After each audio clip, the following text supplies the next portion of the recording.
नमस्कार। आकाशवाणी से प्रस्तुत है समाचार संध्या।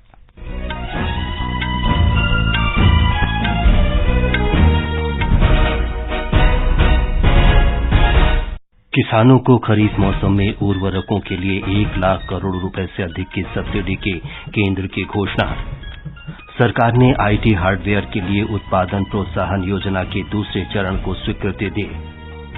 कर्नाटका में मुख्यमंत्री के नाम को लेकर संशय बरकरार। फ्रांस में कान अंतर्राष्ट्रीय फिल्मोत्सव में भारतीय मंडप का उद्घाटन। भारत की समृद्ध संस्कृति और विरासत की झलक। अफगानिस्तान में तालिबान ने मौलवी अब्दुल कबीर को कार्यवाहक प्रधानमंत्री नियुक्त किया। और मौसम विभाग का अगले 5 दिन में पूर्वोत्तर राज्यों में तेज वर्षा का अनुमान।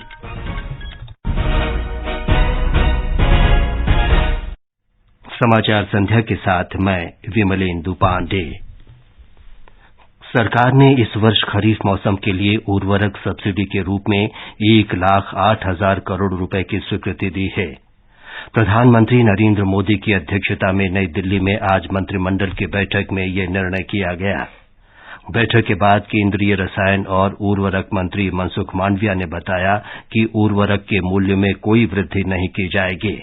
भारत सरकार फर्टिलाइजर की प्राइस नहीं बढ़ाएगी, लेकिन सब्सिडी के पीछे केवल खरीफ के लिए 70,000 करोड़ रुपया यूरिया के पीछे, 38,000 करोड़ रुपया डीएपी के पीछे सब्सिडी के लिए खर्च किया जाएगा। यानी कि 1,08,000 करोड़ रुपया केवल खरीफ सीजन के लिए किसानों को सब्सिडी फर्टिलाइजर में दी जाएगी। एमआरपी नहीं बढ़ाई जाएगी। किसान को वही रेट में जो आज यूरिया, डीएपी, एनपीके फर्टिलाइजर उपलब्ध हो रहा है, वही रेट में उपलब्ध होता रहेगा। मंत्रिमंडल ने आईटी हार्डवेयर क्षेत्र के लिए उत्पादन प्रोत्साहन योजना के दूसरे चरण को स्वीकृति दी है। इसके लिए 17,000 करोड़ रुपए आवंटित किए गए हैं। इलेक्ट्रॉनिकी और सूचना प्रौद्योगिकी मंत्री अश्विनी वैष्णव ने बताया कि ये योजना 6 वर्ष के लिए है। आईटी हार्डवेयर का भी बहुत ही कॉम्प्लेक्स इकोसिस्टम है। आईटी हार्डवेयर की फर्म्स को, कंपनीज को इंडिया में लाएं, उनको लोकलाइज करने के लिए इंसेंटिव दिया जाए, कैसे उनका कंपोनेंट का इकोसिस्टम इंडिया में बने, कैसे हमारी इंडियन कंपनीज एक सिस्टमेटिक वे में ग्रो हो, जिससे कि उनकी भी कैपेबिलिटीज बढ़े, उनकी कैपेसिटी बढ़े और फ्यूचर में डिजाइन और मैन्युफैक्चरिंग का कॉम्बिनेशन करके इंडियन ब्रांड्स डेवलप हो। इन सबको ध्यान में रखते हुए बहुत ही एक कॉम्प्रिहेंसिव प्रोग्राम आज अप्रूव हुआ है। श्री वैष्णव ने इस योजना के माध्यम से 75,000 प्रत्यक्ष रोजगार सहित 2 लाख से अधिक रोजगार सृजित होने का विश्वास व्यक्त किया। उन्होंने कहा कि पिछले 8 वर्षों में इलेक्ट्रॉनिकी विनिर्माण क्षेत्र में 17% की वृद्धि दर्ज की गई है। इस साल एक बड़ा लैंडमार्क क्रॉस किया है $100 बिलियन का। $105 बिलियन इलेक्ट्रॉनिक्स प्रोडक्शन देश में इस साल हुआ है। मोबाइल में भी एक बहुत बड़ा लैंडमार्क क्रॉस हुआ, $10 बिलियन एक्सपोर्ट्स का। पिछले साल $11 बिलियन एक्सपोर्ट हुआ मोबाइल फोन, और वर्ल्ड में second largest mobile manufacturing country के तौर पे इंडिया इमर्ज हुआ है। प्रधानमंत्री नरेंद्र मोदी कल वीडियो कॉन्फ्रेंस के माध्यम से ओडिशा में 8,000 करोड़ रुपए से अधिक की कई रेल परियोजनाओं का लोकार्पण और शिलान्यास करेंगे। श्री मोदी पुरी और हावड़ा के बीच वंदे भारत एक्सप्रेस को रवाना करेंगे। हावड़ा पुरी हावड़ा वंदे भारत एक्सप्रेस का नियमित संचालन 20 मई से शुरू होगा। ये रेलगाड़ी सप्ताह में 6 दिन चलेगी। प्रधानमंत्री कल नई दिल्ली के प्रगति मैदान में अंतर्राष्ट्रीय संग्रहालय एक्सपो का उद्घाटन भी करेंगे। आजादी के अमृत महोत्सव के हिस्से के रूप में 47वां अंतर्राष्ट्रीय संग्रहालय दिवस मनाने के लिए इस प्रदर्शनी का आयोजन किया जा रहा है। ये समाचार हमारी वेबसाइट newsonair.com/hindi और हमारे mobile app news on AIR पर भी उपलब्ध हैं। सबके लिए सामाजिक सुरक्षा, अटल पेंशन योजना, मोदी जी का संकल्प। योजना उन नौजवानों के लिए है ताकि आप जब 60 साल के होंगे, आपको कभी किसी के सहारे की जरूरत न पड़े, आप अपना बुढ़ापा भी गौरव के साथ बिता सको। अब तक इस योजना से 5 करोड़ 20 लाख से अधिक लाभार्थी जुड़ चुके हैं। अगर आप भी 18 से 40 साल की उम्र के हैं तो मासिक अटल पेंशन सहित योजना के 3 गारंटीड फायदों की जानकारी के लिए अपनी बैंक शाखा से संपर्क करें। समाचार संध्या में आपका फिर स्वागत है। भारत की G20 अध्यक्षता में स्वच्छ ऊर्जा कार्य समूह की तीसरी बैठक आज मुंबई में संपन्न हो गई। 3 दिन की इस बैठक में G20 सदस्य देशों और अंतर्राष्ट्रीय संगठनों के 100 से अधिक प्रतिनिधियों ने प्राथमिकता वाले क्षेत्रों पर विचार विमर्श किया। आकाशवाणी समाचार से विशेष बातचीत में ऊर्जा सचिव और कार्य समूह के अध्यक्ष आलोक कुमार ने कहा कि विचार विमर्श बहुत सफल रहा। We have successfully completed the third meeting of the Energy Transitions Working Group of G20 in Mumbai. Whatever priorities we had flagged from India's side, they were fully supported by G20 member countries. We also had 7 side events in which experts from different areas like offshore wind, like a small and modular reactor, low-cost financing, energy efficiency, they also assembled here. सूचना और प्रसारण मंत्री अनुराग सिंह ठाकुर ने मंत्रालय और इसकी media इकाई को नई संचार प्रौद्योगिकी अपनाने और उसका लाभ लेने की आवश्यकता पर बल दिया है। श्री ठाकुर ने आज नई दिल्ली में भारतीय सूचना सेवा के अधिकारियों के चिंतन शिविर का उद्घाटन किया। उन्होंने मीडिया के बदलते परिदृश्य का उल्लेख किया। श्री ठाकुर ने अधिकारियों से लगातार अपने प्रदर्शन का आकलन करने और राष्ट्र के लिए अपना सर्वश्रेष्ठ देने का आग्रह किया। We need to be mindful of the changing media landscape. The way that people consume information is changing rapidly, and we need to adopt our methods of information dissemination to meet the needs of the 21st century. New technologies must be tried and tested, and new frontiers must be explored. प्रधानमंत्री नरेंद्र मोदी के नेतृत्व में केंद्र सरकार इस महीने अपने कार्यकाल के 9 वर्ष पूरे करने जा रही है। आकाशवाणी समाचार इन वर्षों में सरकार की उपलब्धियों के बारे में विशेष श्रृंखला प्रसारित कर रहा है। आज हम देश में सुगम्य भारत अभियान की प्रगति की जानकारी दे रहे हैं। पिछले 9 वर्षों में नरेंद्र मोदी सरकार ने देश में दिव्यांगजनों के कल्याण और विकास के लिए कई महत्वपूर्ण उपाय किए हैं।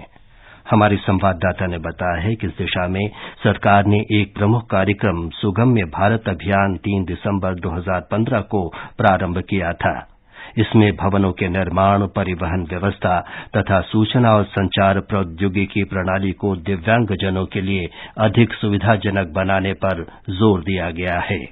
सुगम्य भारत अभियान का उद्देश्य दिव्यांगजनों के लिए बाधा मुक्त वातावरण तैयार करने के साथ साथ सार्वजनिक सुविधाओं और स्थानों पर उनके लिए अनुकूल पहुंच प्रदान करना है। 2021 में वाराणसी में वीडियो कॉन्फ्रेंस के माध्यम से अखिल भारतीय महापौर सम्मेलन को संबोधित करते हुए प्रधानमंत्री नरेंद्र मोदी ने सभी महापौरों से यह सुनिश्चित करने के लिए कहा कि उनके शहरों में हर सुविधाएं दिव्यांगजनों के अनुकूल हों।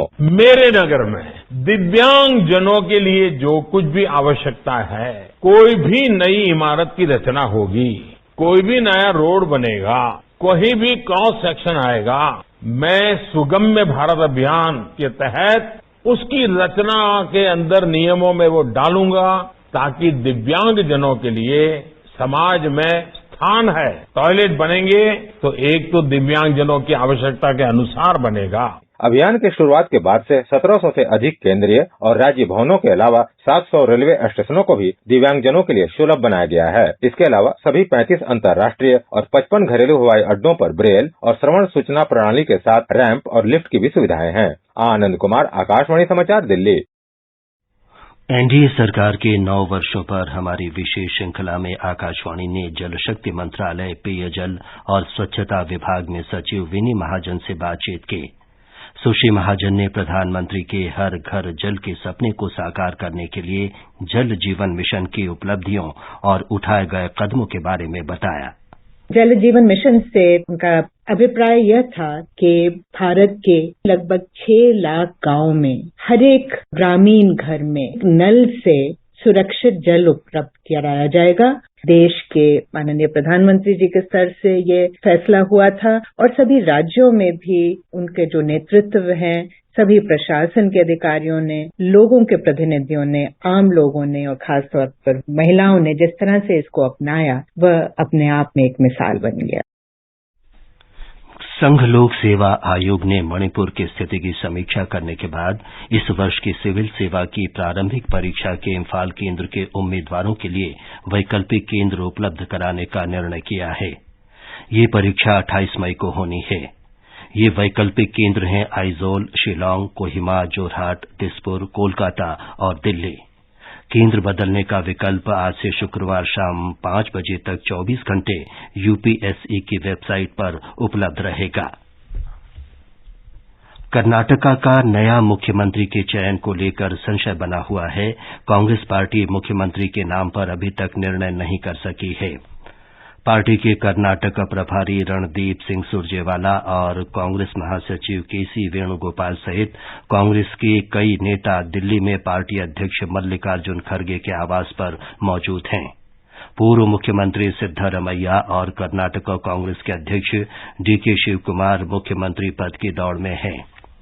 इससे पहले आज शाम श्री शिवकुमार ने श्री सुरजेवाला से चर्चा की। कर्नाटक कांग्रेस के कार्यकारी अध्यक्ष ईश्वर खंडारे ने हाल के घटनाक्रम पर चर्चा के लिए श्री मल्लिकार्जुन खड़गे से भेंट की। श्री खंडारे ने कांग्रेस पार्टी की एकता पर भरोसा व्यक्त करते हुए कहा कि मुख्यमंत्री पद पर आज फैसला होने की आशा है। ये समाचार आकाशवाणी से प्रसारित किए जा रहे हैं। ताजा समाचार जानने के लिए आप हमारे Twitter handle @AIR News Hindi को फॉलो कर सकते हैं। ये आकाशवाणी है। सूचना और प्रसारण राज्य मंत्री डॉक्टर एल मुरुगन ने आज फ्रांस में 76वें कान अंतर्राष्ट्रीय फिल्म समारोह में भारतीय मंडप का उद्घाटन किया। फिल्म समारोह में भारतीय मंडप में सरस्वती यंत्र और राष्ट्रध्वज के रंगों से प्रेरित देश की समृद्ध संस्कृति और विरासत तथा देश की सृजनात्मक अर्थव्यवस्था को दुनिया के सामने उजागर किया गया है।